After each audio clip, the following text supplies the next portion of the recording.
মহাভারতের কথা অমৃত সমান প্রবীর চ্যাটার্জি বলে শোনে পুণ্যবান। নমস্কার আপনাকে। মহাভারতের কথার ষোড়শাধিকশতম পর্বে আপনাকে স্বাগত। এর আগের পর্বে শুনছিলাম নৃসিংহ প্রসাদ ভাদুরী নানান পুরাণের উদাহরণ দিয়ে প্রমাণ করছেন যে মহাভারতের মহাবীর কৃষ্ণ আর বৃন্দাবনের মহাপ্রেমিক কৃষ্ণ দুই পৃথক ব্যক্তি নন, তিনি একজনই। মহাভারতের কাহিনীর মধ্যে তাঁর কথা ঘুরে ফিরে আসবে। ওদিকে কৃষ্ণ ব্রজভূমিতে গোপিনীদের সঙ্গে রাসলীলা করছেন। সেই উৎসবের মাঝে আবার কংসের প্রেরিত অরিষ্টাসুর ভয়ঙ্কর ষাঁড়ের রূপ ধরে কৃষ্ণকে হত্যা করতে এলো এবং ভয়ঙ্কর লড়াইয়ের পর কৃষ্ণের হাতে মারাও গেল। তবে কিনা অরিষ্টাসুরকে আমরা অসুরও মনে করব না, ষাঁড়ও মনে করব না। সে অবশ্যই কংসের হত্যালীলার প্রতিনিধি। কংসের কথাতেই সে ব্রজভূমিতে এসে গুপ্তবধ করতে চেয়েছিল কৃষ্ণকে, তবে তার চেষ্টা সফল হয়নি, সে কৃষ্ণের হাতে মারা পড়েছে। দূত মারফত মথুরা রাজ কংসের কাছেই খবর গেল। তিনি ভয়ঙ্কর ক্ষুব্ধ হলেন, তবে মনে মনে একটু ভয়ও পেলেন। সেই যেদিন থেকে তিনি টের পেয়েছেন যে বসুদেবের পুত্রটি ব্রজভূমিতে নন্দগোপের গৃহে সুরক্ষিত আছে, সেদিন থেকেই কংস তাঁকে গুপ্তবধ করার চেষ্টা করেছেন, কিন্তু তার চেষ্টা সফল হচ্ছে না। পুতনা, ধেনুকাসুর, প্রলম্বাসুর এবং শেষ নামটি অরিষ্টাসুর, এরা যে যেরকম সেজেই কৃষ্ণের কাছে এসে থাকুক, তারা সকলে মারা পড়েছে। ওদিকে নাগ জনজাতির প্রধান পুরুষ কালীয় নাগ, যিনি যমুনা তীরবর্তী বিস্তীর্ণ অঞ্চল জুড়ে নিজের শাসন জারি রেখেছিলেন এবং যিনি একসময় কংসের প্ররোচনায় ব্রজভূমির লোকেদের ক্ষতি সাধন করে কৃষ্ণের বিরুদ্ধতা আরম্ভ করেছিলেন, তিনিও কৃষ্ণের হাতে পর্যুদস্ত হয়ে ঘরছাড়া হওয়ায় কংসের আশা ভরসা অনেকটাই নষ্ট হয়ে গিয়েছিল। কৃষ্ণ ব্রজভূমির নায়ক হয়ে উঠেছিলেন। এরই মধ্যে যে ঘটনাটা কংসকে সবচেয়ে নাড়া দিয়েছিল সেটা হলো ইন্দ্রযজ্ঞ বন্ধ হয়ে যাওয়া। আর্য জনগোষ্ঠীর প্রতিভু ইন্দ্র অথবা তার অনুগামী গোষ্ঠীর সঙ্গে যে তাত্ত্বিক দার্শনিক লড়াই চলছিল, সেখানে কংসের কতটা হাত ছিল তা ভাবা অবান্তর। কেননা কংস কোনো অসুর রাক্ষস নন, তিনিও আর্য জনগোষ্ঠীরই প্রতিভু, ভোজ বৃষ্ণি সংঘেরই একজন। কিন্তু কৃষ্ণের মতাদর্শ তথা প্রভাবশালিতার কাছে বৈদিক সংস্কৃতির প্রতিভু ইন্দ্রের পূজার্চনা সংস্কার যখন বন্ধ হয়ে গেল, তখন কংসের যথেষ্ট ভাবনা হলো, একটু ভয়ও হলো মনে মনে। এরই মধ্যে বৃষের রূপ ধরে গিয়ে অরিষ্টের মাধ্যমে কৃষ্ণকে গুপ্ত হত্যার পরিকল্পনাটিও যখন বিপর্যস্ত হয়ে গেল, তখন এখনই কিছু করা দরকার, এই চিন্তায় কংস আর কালবিলম্ব করলেন না। অরিষ্টের মৃত্যু সংবাদ সন্ধ্যার মধ্যেই কংসের কানে এসে পৌঁছেছিল এবং তিনি সেই রাত্রেই আকালিকভাবে জরুরি সভা তলব করে ভোজ বৃষ্ণি গোষ্ঠীর সংঘমুখ্যদের ডেকে আনলেন মথুরাপুরীর রাজসভায়। রাত্রি তখন আঁধার হয়ে গেছে। এরই মধ্যে উগ্রশাসক কংসের দূত এসে ঘুম থেকে জাগিয়ে যদু বৃষ্ণি সংঘের মুখ্য ব্যক্তিদের সভায় ডেকে আনল। ব্যাপারটা একটু আশ্চর্যই বটে। নৃসিংহপ্রসাদ ভাদুরী বলছেন, ব্যাপারটা আবার আশ্চর্য নয়ও বটে। সংঘরাষ্ট্র সম্বন্ধে যদি আমাদের ধারণা থাকে, তবে কংসের এই তলবি সভা যথেষ্ট তাৎপর্যপূর্ণ। সেকালে সুরসেন মথুরা অঞ্চলে রাজতন্ত্র প্রতিষ্ঠিত ছিল না। এইসব রাষ্ট্রের প্রকৃতি ছিল সংঘরাষ্ট্রের মতো, ঠিক যেমনটি ছিল বুদ্ধ যেখানে জন্মেছিলেন সেখানে। বৌদ্ধ গ্রন্থগুলিতে দেখা যাবে কৌশল, বৈশালী, বজ্জীদের শাসনতন্ত্র সংঘরাষ্ট্র বা গণরাষ্ট্রের প্রকৃতিতে বাঁধা ছিল। ঠিক গণতন্ত্র নয় বটে, তবে রাজবংশীয় বিভিন্ন জ্ঞাতি গোষ্ঠীর প্রধান পুরুষেরা সমবেত সিদ্ধান্তের সাহায্যে তাঁদের রাজ্য শাসন করতেন। প্রধানদের মধ্যে প্রধানতম হিসেবে একজন নিশ্চয়ই নির্বাচিত হতেন রাজকীয় কর্ম সুষ্ঠু সম্পাদন করার জন্য, কিন্তু কত দিনের জন্য তিনি নির্বাচিত হবেন সে খবর পালি বৌদ্ধ গ্রন্থগুলিতে পাওয়া যায় না। বুদ্ধের পিতা শুদ্ধোদনকেই একবার আমরা সাক্ষ্য শুদ্ধোদন এই গণনামে অভিহিত হতে দেখেছি, আবার কখনো তাকে রাজা শুদ্ধোদন নামেও কথিত হতে দেখেছি। সংঘরাষ্ট্রের এই প্রধানদের রাজা নামটা নেহাতি বিলাস, কারণ কৌটিল্যের মতো ব্যক্তি লিখেছেন যে রাজা শব্দটিকে এরা উপজীবিকা হিসেবে ব্যবহার করতেন। তবে গোষ্ঠীর প্রধানতম পুরুষটি আসলে রাজার কাজ করলেও অন্য মুখ্য পুরুষেরা কেউই তাঁদের অহমিকা ছাড়তেন না। প্রত্যেকেই ভাবতেন, আমিই বা কম কিসে, আমিও রাজা। এই ভাবনার একটা মর্যাদা ছিল, তাতে কার্যকালে প্রত্যেকেরই মতের একটা মূল্য ছিল। মহাভারতের কথা অমৃত সমান প্রবীর চ্যাটার্জি বলে শোনে পুণ্যবান। আপনাকে জানিয়ে রাখি, আমি কথক ঠাকুর নই, আমি একজন মিড লাইফ ট্রান্সফরমেশন কোচ। আমার মিশন হলো 1 লক্ষ জন 40 পুরুষকে জীবন বদলাতে শেখানো। সেই কাজ সংক্রান্ত আমার অন্য ইউটিউব চ্যানেলের ভিডিও দেখুন, ট্রান্সফর্মিং লাইফস নামের ফেসবুক গ্রুপ জয়েন করুন। মিড লাইফ মানে ক্রাইসিস নয়, মিড লাইফ মানে ট্রান্সফরমেশন। ব্যাপার হলো যে মথুরা রাজ কংস যে নিশীথকালীন জরুরি সভা ডাকলেন, তার একটা সাংঘাতিক গুরুত্ব আছে।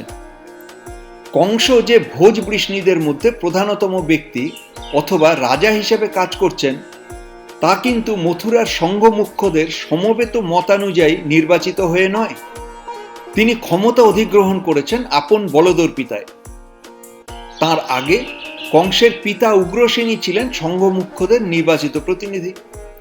তাঁরও আগে মুখ্যতম ব্যক্তি ছিলেন স্বয়ং শূরসেন, যিনি কৃষ্ণের পিতা বসুদেবের বাবা। কিন্তু শূরসেনের পরে তাঁরই ছেলে বসুদেব রাজা নির্বাচিত হননি। রাজার কর্ম করতেন অধিনায়ক কংসের ঠাকুরদা আহুক এবং তারপরে কংসপিতা উগ্রসেন। এতে করে বোঝা যায় এখানে মুখ্যতমের নির্বাচনে বংশ পরম্পরা কাজ করত, আবার করতও না। উগ্রসেন বৃদ্ধ এবং মান্য ছিলেন বলেই তিনি রাজ পদবি লাভ করেছিলেন এবং ভোজ বৃষ্ণী সংঘের অন্যান্য কর্তা ব্যক্তিরা উগ্রসেনের মান্যতাও মেনে নিয়েছিলেন। কিন্তু যত ঝামেলা বাঁধল কংসকে নিয়ে। তিনি ভোজবংশের কুলাঙ্গার। পিতার কথাই তিনি মেনে নেননি তো অন্যের কথা। তার মধ্যে তার সমসাময়িক কালের সবচেয়ে পরাক্রমী রাজা মগধরাজ জরাসন্ধের 2 মেয়েকে বিয়ে করে শ্বশুরের বলে তিনি এমনই বলীয়ান হয়ে উঠলেন যে সংঘরাষ্ট্রের রীতিনীতি মাথায় তুলে দিয়ে সমস্ত রাজকীয় ক্ষমতা তিনি কেন্দ্রীভূত করলেন নিজের হাতে। ভোজ বৃষ্ণী সংঘের অনেকেই তাঁর মন্ত্রিসভায় ছিলেন বটে, কিন্তু তাঁদের মতামতকে তিনি কতটা গুরুত্ব দিতেন সে বিষয়ে সন্দেহ আছে। মথুরার সিংহাসনে কংস বসেছিলেন প্রায় একনায়ক রাজার মর্যাদায়। কংসের অধীন হওয়া সত্ত্বেও মথুরাপুরীর সংঘ মুখ্যরা নিজেদের চরিত্র হারাননি, কিন্তু গুরুত্ব এবং মর্যাদা হারিয়েছেন বলে তারা তলে তলে বিক্ষুব্ধ হয়ে উঠেছিলেন কংসের ওপর। অন্যদিকে কংস যদু বৃষ্ণী মুখ্যদের ব্যক্তি স্বাতন্ত্র্যে আঘাত করলেও তাঁদের অসামান্য মর্যাদার নিরিখে তাঁদের একেবারে নস্যাৎ করে দিতে পারেননি পুরোপুরি। ঠিক এই জন্যেই রাতের অন্ধকারেও জরুরি সভা তলব করেছেন তিনি। নৃসিংহপ্রসাদ ভাদুরী আমাদের মনে করিয়ে দিচ্ছেন যে বসুদেব দেবকী বলতেই আমরা যে কারাগারে বন্দি, হাত পায়ে বেড়ি আর শিকল পরা 2 দুঃখী মানুষ ভাবি, আসলে ব্যাপারটা তা ছিল না। বসুদেব দেবকীর ভবিষ্যৎ প্রজন্মের হাতে নিজের বিপদ হবে জেনে কংস তাঁদের নিজেদের বাড়িতেই নজরে রেখেছেন। হরিবংশ পুরাণ বলছে কংস নিজের অনুচরদের নির্দেশ দিচ্ছেন, দেবকী নিজের বাড়িতেই যেমন ইচ্ছে ঘুরে বেড়ায়, কিন্তু আমার গুপ্তরক্ষকেরা সদা সর্বদা তাকে চোখে চোখে রাখবে। কংস তার নিজের স্ত্রীদের লাগিয়েছেন দেবকীর শেষ ঋতুকাল থেকে গর্ভধারণের মাস গণনার কাজে, যাতে দেবকীর মনে কোনো সন্দেহ না আসে। আর বসুদেবের সম্বন্ধে অনুচরদের নির্দেশ দিয়ে বলেছেন, বসুদেবের অন্তঃপুরে যে সমস্ত স্ত্রীলোক এবং নপুংসকেরা দেবকীর ওপর নজর রাখবে, তারাই দিন রাত্রি বসুদেবের ওপরেও নজর রাখবে। কিন্তু কেন তাকে এইভাবে নজরবন্দি করে রাখা হয়েছে তার কারণ যেন বসুদেবকে না বলা হয়। এখানে মনে রাখতে হবে, বসুদেব শুধু উগ্রসেনের জামাই অথবা কংসের ভগ্নিপতি নন, তিনি বৃষ্ণী সংঘের মুখ্য। তার মতো একজন ঝানু পলিটিশিয়ানকে সাধারণ বন্দির মতো কারাগারে নিক্ষেপ করে সমগ্র বৃষ্ণী সংঘকে নিজের বিরুদ্ধে চালিত করার মতো বোকামি কংস করবেন না। কাজেই বসুদেব যেন খানিকটা রাজদ্রোহিতা করেছেন এইরকম ভাব দেখিয়ে তাকে নজরবন্দি করেছেন কংস। আবার দেবকীর অষ্টম গর্ভের সন্তানটির যখন কোনো হদিশ পাওয়া গেল না, তখন বসুদেবের ওপর চাপ কিছুটা কমেছে। পরে কংস যখন বুঝতে পেরেছেন কৃষ্ণই বসুদেবের ছেলে এবং কোনোভাবেই তাকে হত্যা করা গেল না, তখন আবার বসুদেবের ওপর চাপ বাড়াতে চাইছেন তিনি। কংস এতদিন রাজকীয় ক্ষমতা কুক্ষিগত করে এতকাল রাজ্যের অভিজাত সমাজের মুখ বন্ধ রেখেছিলেন, কিন্তু ভয়ে সন্ত্রস্ত হয়ে আজ তিনি তাদের ডাকতে বাধ্য হয়েছেন। আর কংসকে যাতে কেউ ভীত না মনে করে, তাই সমবেত সংঘমুখ্যদের সামনে বৃষ্ণি সংঘমুখ্য বসুদেবকে কলঙ্কিত করার জন্য অন্যান্যদের সঙ্গে বসুদেবকেও ডাকিয়ে এনেছেন। ডেকেছেন অন্ধক কুকুরদের সংঘমুখ্য নিজ পিতা উগ্রসেনকেও।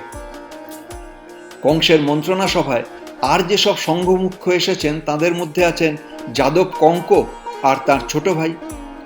বৃষ্ণি বংশেরই আর এক বৈমাত্রেয় গোষ্ঠীমুখ্য সৈন্যেয় সত্যক এসেছেন, যিনি মহাভারতীয় বীর অর্জুন শিষ্য সাত্যকীর পিতা। আছেন দারুক, যিনি ভবিষ্যতে কৃষ্ণের রথের সারথি হবেন, এবং সারথি সুতেরা যে সেকালে মন্ত্রী হতেন তা তো সবারই জানা। দশরথের সুমন্ত্র ধৃতরাষ্ট্রের সঞ্জয়কে স্মরণ করুন। এখানে এসেছেন ভোজ সঙ্গের প্রতিভু বিতরণ এবং বিকদ্রু। আইন কানুনে অভিজ্ঞ ভয়শঙ্ক নামে এক ব্যক্তির সঙ্গে ধনী বলেই মানি বিপৃথিও এসেছেন। বৃষ্ণি বংশের আরেক ধুরন্ধর পুরুষ সফলকপুত্র অক্রূর যেমন এসেছেন, তেমনি এসেছেন অন্ধক বংশের ভজমান গোষ্ঠীর নেতা কৃতবর্মা। যাই হোক, কংস বিপদে পড়ে মিটিং ডাকছেন। ব্রজভূমির এক বালককে তিনি চেষ্টা করেও কিছুতেই হত্যা করতে পারেননি। সংঘমুখ্যরা মুখের ওপর কিছু বলার সাহস না পেলেও তলায় তলায় একজোট হচ্ছেন কিনা এবং সেক্ষেত্রে বসুদেবের ভূমিকা ঠিক কতটা, সবটাই জানা দরকার ছিল কংসের। আর তাই এ আকালিক রাতের সভা ডাকলেন তিনি। তারপর কি হলো সে গল্প শুনুন মহাভারতের কথার সপ্তদশাধিক শতম পর্বে। মহাভারতের কথা অমৃত সমান প্রবীর চ্যাটার্জি বলে শোনে পুণ্যবান।